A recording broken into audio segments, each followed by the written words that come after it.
Hello and welcome to episode 1 of the F1 2017 Career Mode Mark 2 in the McLaren-Honda, and you join us on our Q3 lap time. I'm not going to bother showing you the introduction to the career mode and everything because, let's be honest, we're 7 months into the cycle. Everyone knows what the career mode entails, and you know, it'd be quite boring to go over it again, so we'll go straight to Q3. Yeah, we managed to get the McLaren-Honda into Q3 somehow. Oh, no, sorry, not Q3, because I'm doing not one shot qualifying, just a single qualifying session. What am I on about? But no matter. We're having quite a solid lap so far as we head into the final sector now. Well, deep into the final sector now. There we go, into the anti-penultimate corner. Everything's going swimmingly. The McLaren-Honda felt very nice. Good lap, obviously underpowered, and most underpowered cars do tend to feel good. So, what I'm supposed to say is that. But anyways, we head towards the line now. Supposed to set us a 22.7. We're not going to set that, but we are going to set a... Good work. Thank you. A time worthy of 10th place somehow. Which actually surprised me, because that means tomorrow we'll be starting on the qualifying time, which is kind of not wanted. But anyway, you can see the resource points we got now. Also, I mentioned in episode 0 the strategy. We're going to save up, get efficiency, and then upgrade that engine to hell. Because, let's be honest, it needs it. Now we're going to see the rivalry update now. Yeah, that's 2 against 1 with Fernando. We're both clearly qualifying, but I was much quicker than that. I may need to raise difficulty from 103 that I've got at the moment. Everything's going over the team though. Now it's the agent goals. Hey, how are you? I have some information on the race goals you should keep in mind. Thank you. Now it is the race. Now, in regards to the weather, you're absolutely right. Career mode, Australia, rain. We've never seen that before, have we? They say that even a second is an eternity in Formula One.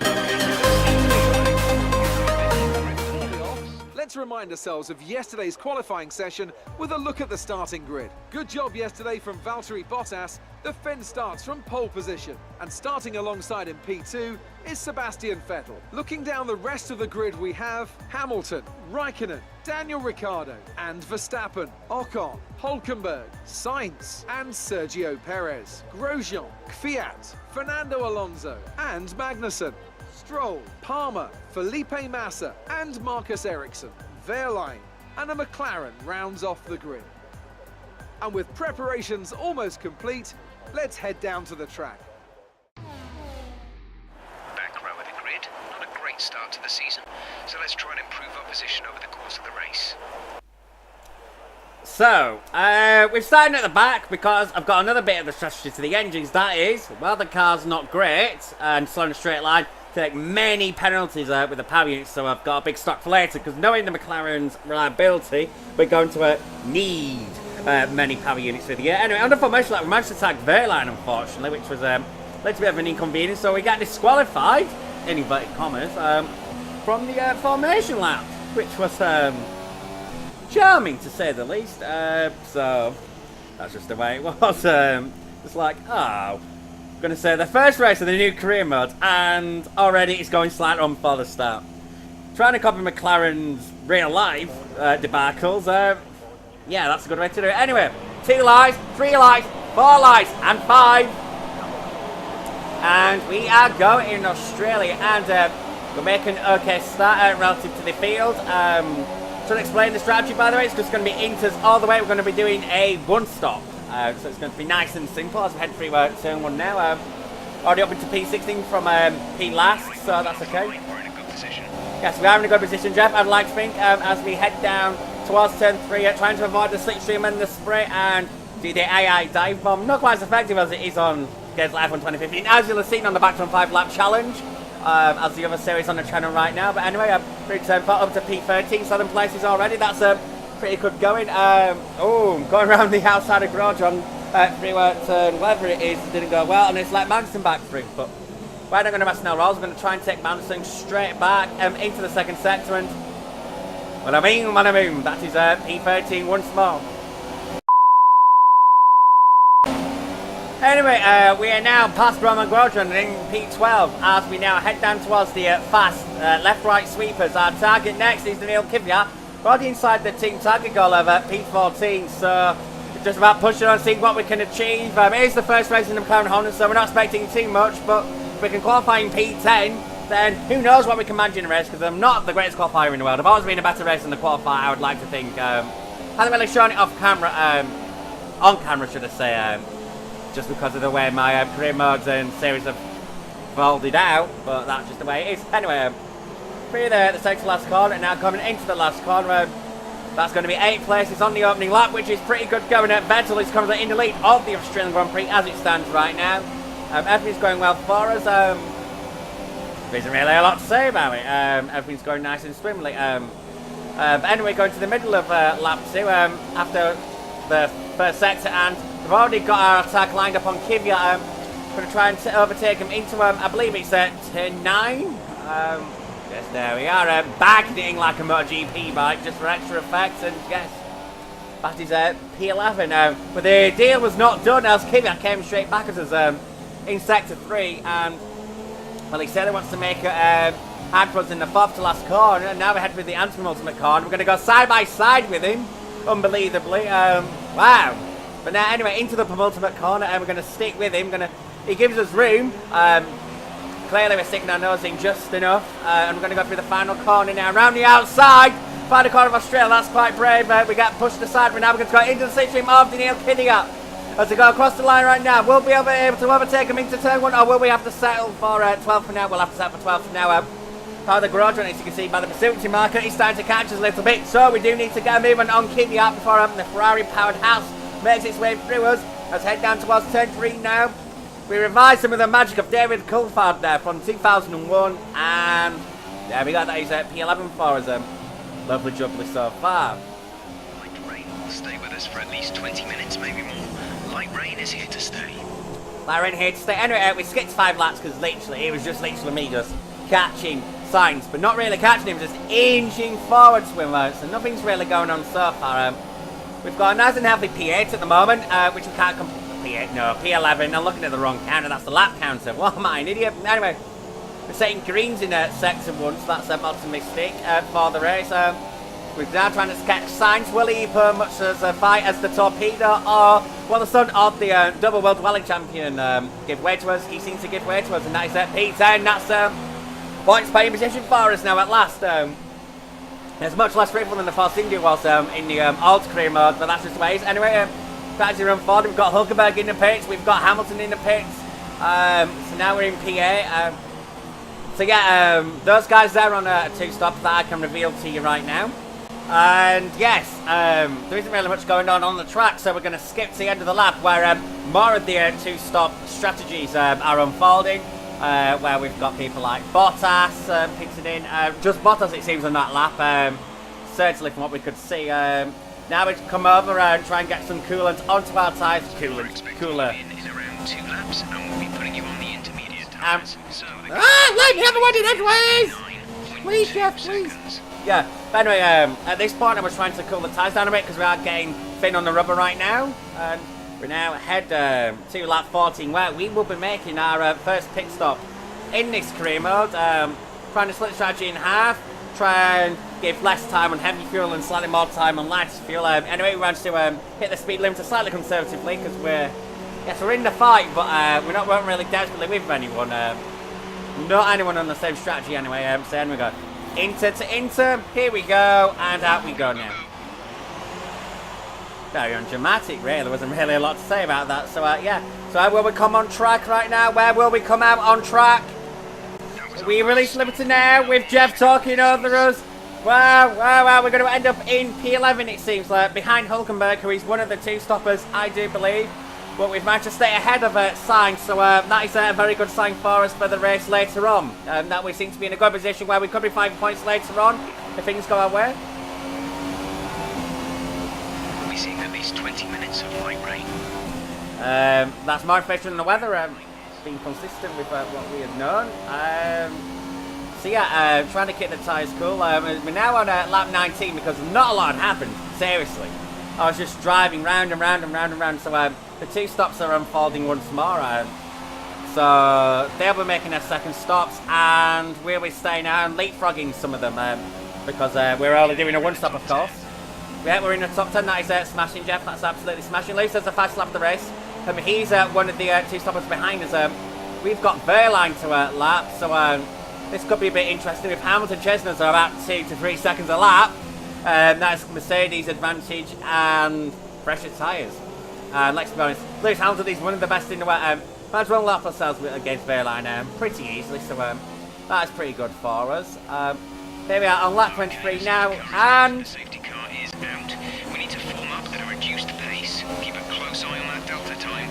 Make sure to keep it positive. Okay, slow down, slow down. Your delta is negative, which means you are too fast. Reduce your pace. Duly noted, Jed. Confirmed. We'll receive you. But anyway, yes, we decided to make a strategy change based on what happened because, well, I thought I'd make use to make an extra stop, get some fresh inters, and try and steam through the field. I didn't think I was going to lose too many positions, and I felt that the extra grip would overcome the difficulties on the McLaren-Honda, such as the lack of straight line speed, and the fact that he's not necessarily the best in the corners, even though he does feel quite nice. That's just the way it is. So where we're going to come out, we're currently in 10th place. Will we come out anywhere good? Off the limiter now. Okay, stay clear of the white line on the exit. We'll receive a penalty for dangerous driving if you cross over into the traffic. Thank you, Jeff, for pointing out the bloody obvious, but I guess that's what Jeff does, really. But at least he's alert and ready, trying to remind us what happened. Took us a while to catch the back of the train, but that's eventually what we did on lap 26. There's 4 laps of fuel remaining. But anyway, on lap 27, we would then find out that the safety car would be coming in at the end of the lap, and it would be a 2-lap sprint to the finish. Safety car in this lap. Safety car in this lap. Let's make sure those tyres are up to temperature, and remember there is no overtaking until the first safety car line. Stay in position until the green flags. And here we are, going greener at the final corner. And here we are in P10. Wehrlein gets out of the way. Our first target will be Fernando Alonso, our teammate in the other McLaren-Honda. He goes defensive on us. We're going to try and overtake him into turn 1. Nicely done. And there's a kerfuffle ahead of us. Verstappen's round. We're already back to P8. We've got the flags. We can't overtake Hamilton. But there was Logan anyway, so we couldn't do much. We now just from Hamilton as we lap Palmer. Here we are for top Brit in the Grand Prix for 7th place. Something I won't expect to say, but here we are, P7 and top Brit. Now I've got to our lap out. Sorry, we've got to lap Marcus Ericsson, should have rather said. That's what we would do eventually. Now I'm going to join you for a full final lap. We eventually caught Perez. We have 2 laps of fuel Get remaining. 2 laps of fuel remaining. We're very good on fuel. You go an extra lap if you really wanted. This is your final lap. Final lap. Thank you, Jeb. I understand that the 29th lap out of 29 is probably the last one. I do a maths degree, but you know, clearly you don't know this. But anyway, fishtailing out of turn 2, it's heading down through turn 3 any moment now. And here we go, on the brakes. We'll be able to get Perez. No, we're a bit too far back, but Ocon's gone wide. He's going to balk Perez. Now we're going to take advantage as we go down the inside into turn 4. And eventually put Perez in the curb. And that's P6 for us. It turns out that making a 2-stop under the safety car has been an inspired move. Anyway, that's the end of sector 1. As we now head through turn 6, and now through 7, and now through 8, and we'll be able to take Ocon into turn 9. Here we are in the slipstream. We'll be able to get him on the brakes with fresher tyres and a more solid out package. Yes, we can. We are now up into P5 with a head through at 10. As now go down to the 11-12 sweeper section on the final lap. It's been an intermediate race all the way. It's been a very strange affair. It's been like the 2016 one and only career mode episode where it was just wet, wet, wet, wet, wet. We're not that wet. Funny how life loves to repeat itself on certain things. But anyway, here we are going through turn 13. Now we head through turn 14. It appears we're not going to catch Bottas ahead. He's a little bit too far away, but the sun is trying to peep out. So maybe on a 100% race it would drive. Anyway, Sebastian Vettel is the winner of the Australian Grand Prix, which is unusual because in the original career mode he retired in the last lap from the lead. But no such bad luck for him today, and we achieved P5, which, to be honest, is pretty good going. Nice work, you did well today. I think the boss will be happy with that one. Will Zach Brown be happy with that? Who knows? Here they come now, out onto the podium. Wherever you go, anywhere in the world, the prancing horse flags are dominant in the grandstands, and they're out in force again today. It's Ferrari on the top step once more. The 1-2 as well, fair play. So anyway, yes, that was the Australian Grand Prix on F1 2017 career mode. The Tifosi are delighted, and Sebastian Vettel kicks off, as he actually did in real life, with a victory. But unusually, he's not joined by a Mercedes.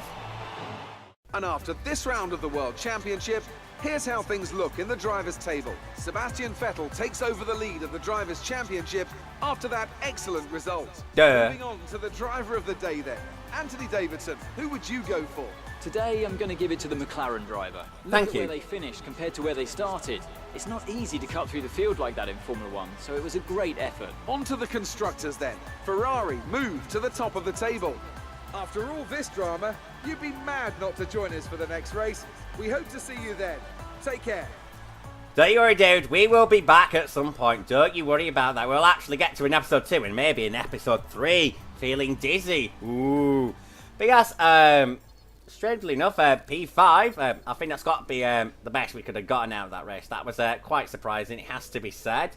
But yeah, more resource points, 3,542, which will be handy for the efficiencies, which I'll be working on behind the scene, if I don't show you. Maybe I'll try and show you. I'll try and remember to show you, but if I don't, then just know that that is going on. That's going to be some time before we do end up making the upgrades for the engine.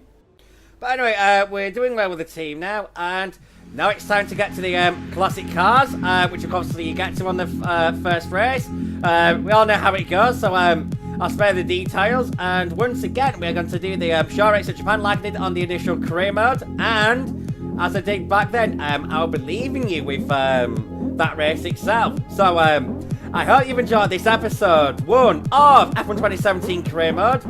And until next time, goodbye.